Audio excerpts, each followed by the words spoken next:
Hello friend, आदाब, सत श्री अकाल, गुड मॉर्निंग। कैसे हैं आप सब लोग।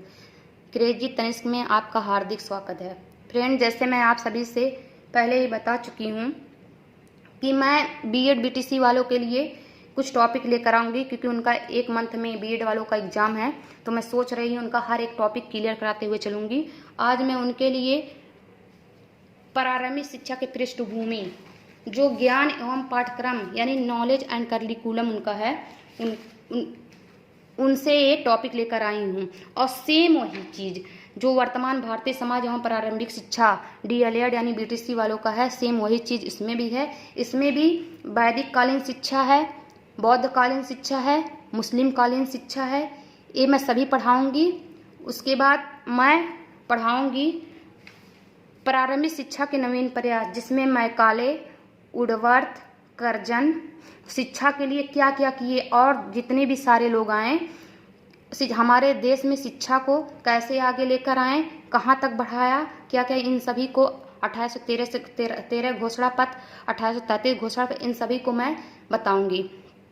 फ्रेंड, चलिए मैं आप सभी को प्रारंभिक शिक्षा के पृष्ठभूमि यानी वैदिक कालीन शिक्षा को पढ़ाने जा रही हूँ। आप लोग प्लीज़ नोट्स बनाना मत भूलिएगा। प्रारंभिक काल या वैदिक काल, इसी को प्रारंभिक काल प्राचीन काल कहते हैं, वैदिक काल कहते हैं, कालीन शिक्षा कहते हैं और गुरुकुल शिक्षा कहते हैं। भारत में प्राचीन समय में जो शिक्षा का स्वरूप प्रचलित था उसे वैदिक कालीन शिक्षा या गुरुकुल शिक्षा कहा जाता था। यानी हमारे भारत में प्राचीन समय में यानी पुराने समय में जो शिक्षा का स्वरूप था वह वैदिक कालीन शिक्षा थी। वैदिक नाम से ही स्पष्ट है, यह शिक्षा वेद पर आधारित शिक्षा या गुरु के घर में या कुल में प्राप्त की जाने वाली शिक्षा से है। यानी वैदिक कालीन शिक्षा से आधारित स्पष्ट है कि यह शिक्षा जो वेद पे आधारित थी, जो वेद वगैरह ग्रंथ होते थे उस पे आधारित थी। यह गुरु के घर में शिक्षा प्राप्त की जाती थी। ठीक है। अल्तेकर महोदय ने क्या कहा, आगे देखिए। वैदिक युग से भारत में शिक्षा का तात्पर्य प्रकाश का वह स्रोत है जो जीवन के क्षेत्र में सच्चा पथ प्रदर्शित करते हैं। यानी वैदिक कालीन में जो शिक्षा जो स्रोत था वह एक सच्चा रास्ता क्लियर करता था। वास्तव में वैदिक शिक्षा का तात्पर्य अंतर ज्योति और शक्ति से था। हमारे अंदर जो ज्योति और शक्ति से था, जिसमें मानव की शारीरिक, मानसिक, चारित्रिक शक्तियों का संतुलित विकास करना था। जिसमें मनुष्य की, चाहे वो शारीरिक शक्ति हो, चाहे वो मानसिक शक्ति हो, चाहे वो चारित्रिक शक्ति हो, सभी शक्तियों का संतुलित विकास करना था। सभी शक्तियों का संतुलित विकास करना था। वैदिक कालीन भारत में शिक्षा का तात्पर्य प्रकाश का वह स्रोत है जो मानव के क्षेत्र में सच्चा पथ प्रदर्शित करता है। वास्तव में वैदिक शिक्षा का तात्पर्य अंतर ज्योति और शक्ति से था, जिसमें मानव के शारीरिक, मानसिक, चारित्रिक शक्तियों का संतुलित विकास हो। ये किसने कहा है? अल्तेकर महोदय ने लिखा है।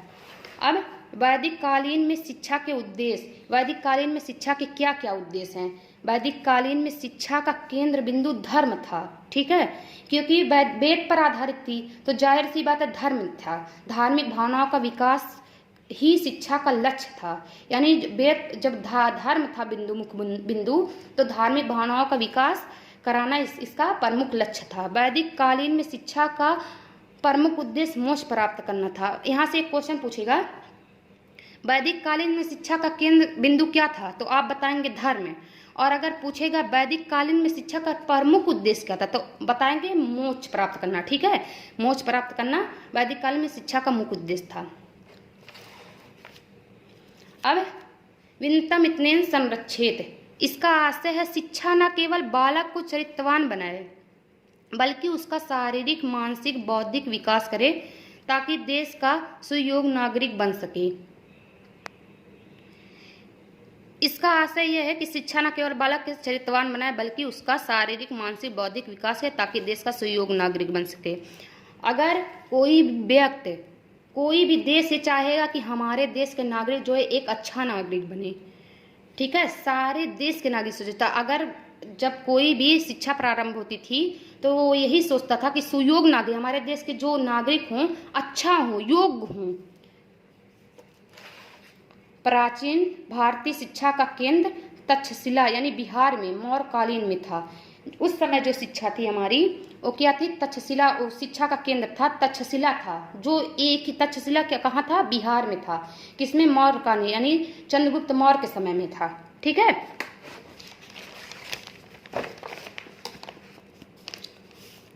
गुरुकुल शिक्षा की विशेषताएं। गुरुकुल शिक्षा प्रणाली, गुरुकुल शिक्षा की विशेषताएं।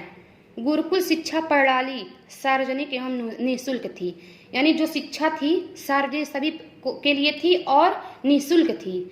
गुरुकुल शिक्षा प्रणाली में शिक्षार्थी अपना घर परिवार छोड़कर विद्याधन हेतु गुरु के घर जाता था और एक नियत अवधि तक वहां रुककर अपनी शिक्षा को पूर्ण करता था। यानी जब वो गुरु के अपना घर बार छोड़कर गुरु के घर जाएगा तो एक निश्चित समय तक अपनी, जब तक उसकी शिक्षा पूरी ना हो तब तक वो वहीं पर रहकर अपनी शिक्षा को पूर्ण करेगा।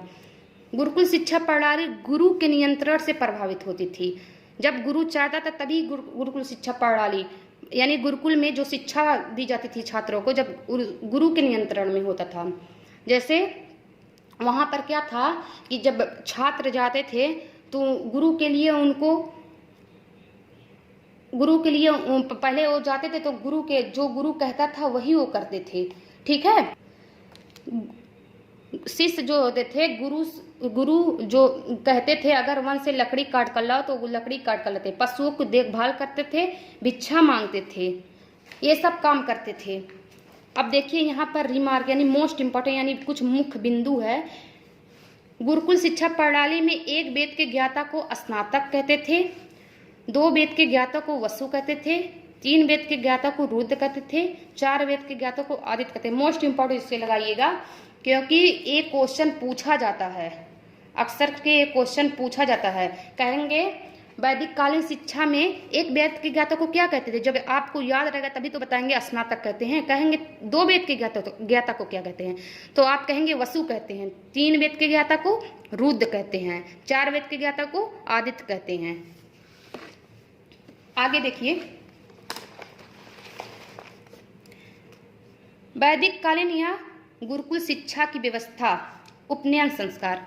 उपनयन संस्कार उस समय होता था जब छात्र गुरु के संरक्षण में वैदिक शिक्षा आरंभ करता था, परंतु शूद्रों का उपनयन संस्कार नहीं होता था। यानी उपनयन संस्कार जो होता है गुरु के संरक्षण में होता था, लेकिन यहाँ पर शूद्रों का उपनयन संस्कार नहीं होता, क्योंकि उपनयन का अर्थ, शाब्दिक अर्थ है पास ले जाना। किसके पास ले जाना, गुरु के पास ले जाना। फ्रेंड, यहाँ से 2 क्वेश्चन बनता है। एक क्वेश्चन बनता है कि वैदिक कालीन में गुरुकुल शिक्षा की व्यवस्था कहते हैं, यानी यहाँ से, यानी उपनयन संस्कार। तो यहाँ से एक क्वेश्चन बनेगा कि वैदिक काल में गुरुकुल में प्रवेश के लिए भेजते समय कौन सा संस्कार होता था, तो आप कहेंगे उपनयन संस्कार। कौन सा संस्कार, जब आप बच्चे को भेज रहे हैं तब उस समय क्या होता था, उपनयन संस्कार होती थी। लेकिन वैदिक शिक्षा में 5 वर्ष की अवस्था पूर्ण करने के बाद जब गुरुकुल में प्रवेश छात्र यानी प्रवेश लेता था तब कौन सा संस्कार हो। अगर वैदिक कालीन में अगर ये था कि अगर 5 वर्ष पूर्ण हो चुका है उस समय छात्रों को कौन सा संस्कार होता है, तब आप कहेंगे चूड़ा संस्कार। कौन सा संस्कार, चूड़ा संस्कार। यहाँ पर लिख दे रही हूँ, कौन सा संस्कार, चूड़ा संस्कार। अगर 5 वर्ष के बाद आप वैदिक कालीन में जब शिक्षा दी जाती थी तो उसे चूड़ा संस्कार, और अगर पहले ही भेजा जाता तो कौन सा, उपनयन संस्कार होता था। उपनयन संस्कार की आयु देख लीजिए क्या क्या होती थी। ब्राह्मण छात्र हैं उनके लिए 8 वर्ष होती थी, और क्षत्रिय छात्र के लिए 11 वर्ष होती थी, वैद्य छात्र के लिए 12 वर्ष। और मैं अभी आपको ऊपर पढ़ा चुकी हूँ, शूद्रों का उपनयन संस्कार नहीं हुआ करता था, तो उनके लिए आयु डिसाइड नहीं कीजिए। जब उनका संस्कार ही नहीं हुआ करता था तो क्या आयु डिसाइड होगी।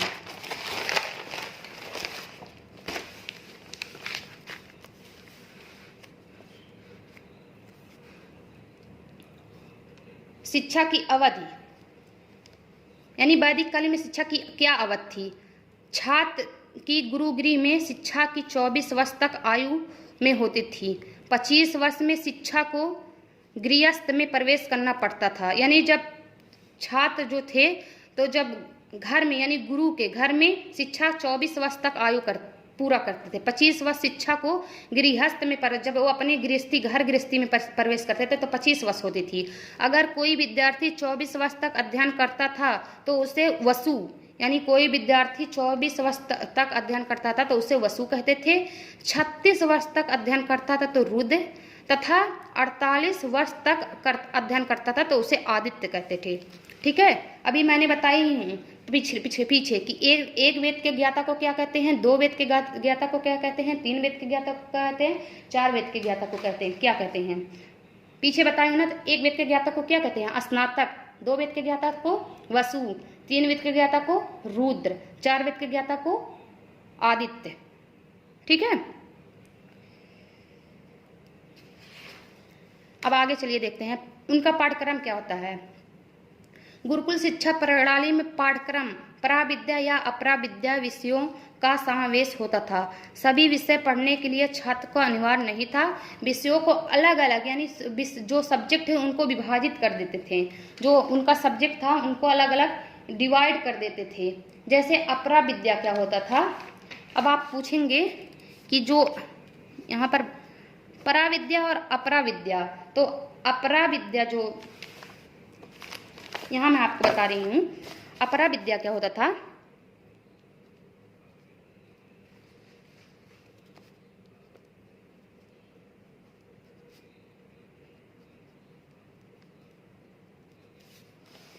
अपराविद्या भौतिक, अपराविद्या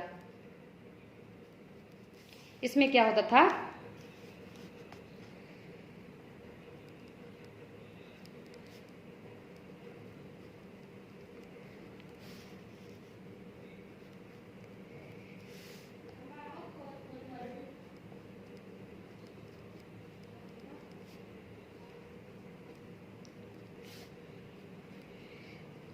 फ्रेंड 2 बता दे रही हूँ। जैसे अपराविद्या और पराविद्या, अर्थशास्त्र को वेद कहते थे और ज्योतिष शास्त्र को वेदांत कहते थे।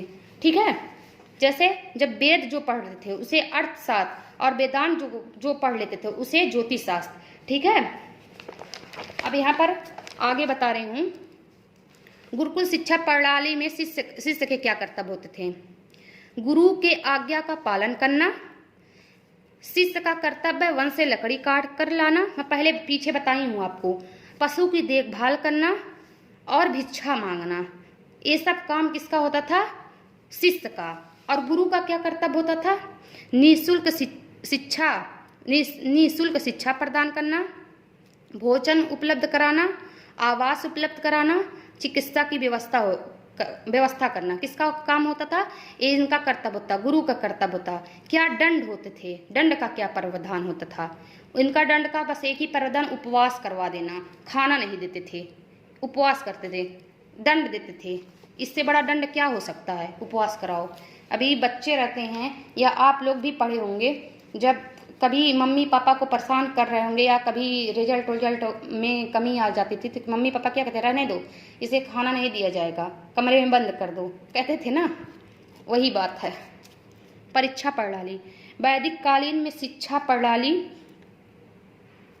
प्रणाली विहीन थी। गुरु नया पाठ तब तक पढ़ाता था जब छात्र पहले पढ़ाए गए पाठ को कंठस्थ कर लेता। जब तक ले छात्र पाठ को पढ़ते नहीं थे, कंठस्थ एकदम ज्ञान नहीं कर लेते थे, उनको एकदम रट नहीं लेते थे, तब तक ले वो गुरु आगे पढ़ाते ही नहीं थे। और अब क्या है, अब का क्या है, अब छात्र को आए या ना आए, गुरु आगे बढ़ते जाते हैं। 2 बच्चे को खड़ा कर देते हैं, बच्चे आपको आता है, यस सर, किसको आता है, वेरी गुड, चलिए बैठ जाइए, कहते हैं ना। और कोई नहीं, आप लोग में से हम ही लोग कहते हैं चलिए बच्चे को बैठ जाइए। ठीक है, क्योंकि सब सोचते हैं कि नहीं सारे बच्चों को, लेकिन हाँ हकीकत यही है, सब बच्चे को लेकर चलना चाहिए। अगर हम एक बच्चे को लेकर चलेंगे तो उनका विकास नहीं होगा, हमको सर्वांगीण सभी का विकास करना है। आगे चलिए, शिक्षा समाप्ति पर विद्यार्थी को स्थानीय विद्वानों के सभा की उपस्थिति किया जाता था। विद्वानों द्वारा पूछे गए प्रश्नों को उत्तर दिया जाता था। जैसे एक सभा लगाई जाती थी, उसके बाद कुछ विद्वान को बुलाया जाता था। जब जो विद्वान होते थे उन लोगों से प्रश्न पूछते थे। कैसे प्रश्न पूछते थे? मौखिक प्रश्न पूछते थे। अगर वो सारे क्वेश्चन का जवाब दे देते थे तो उन्हें उत्तरीण घोषित कर देते थे, तो उन्हीं को उत्तरीण घोषित करते थे। जैसे हम लोग पहले जो बहुत पहले आता था चंद्रगुप्त मौर्य वगैरह वो देखते थे, तो उसमें कुछ ऐसे रहते थे जो विद्वान थे, वो लोग आपस में पूछते थे, दो चार खड़े हो जाते थे और पूछते थे। अगर सही हो जाता था तो उनको क्या कहते थे? उत्तरीण घोषित कर दिया जाता था। लेकिन अलग अलग किस्म के विद्वान थे, अलग अलग क्वेश्चन पूछते थे। ठीक है फ्रेंड, आज मैंने वैदिक कालीन शिक्षा के बारे में बताया है, और कल मैं आपको एक बार वैदिक कालीन शिक्षा के बारे में रिवीजन भी करवाऊंगी। उसके बाद बौद्ध कालीन शिक्षा पढ़ाऊंगी। बौद्ध कालीन शिक्षा के बाद मुस्लिम कालीन शिक्षा पढ़ाऊंगी। उसके बाद इसका क्वेश्चन लेकर आऊंगी कि कैसे कैसे क्वेश्चन पूछे गए हैं, कैसे कैसे प्रश्न बनता है। अगर आप लोगों को अच्छा लगे तो प्लीज़ लाइक सब्सक्राइब करना मत भूलिएगा। Good night. जय हिंद, जय भारत।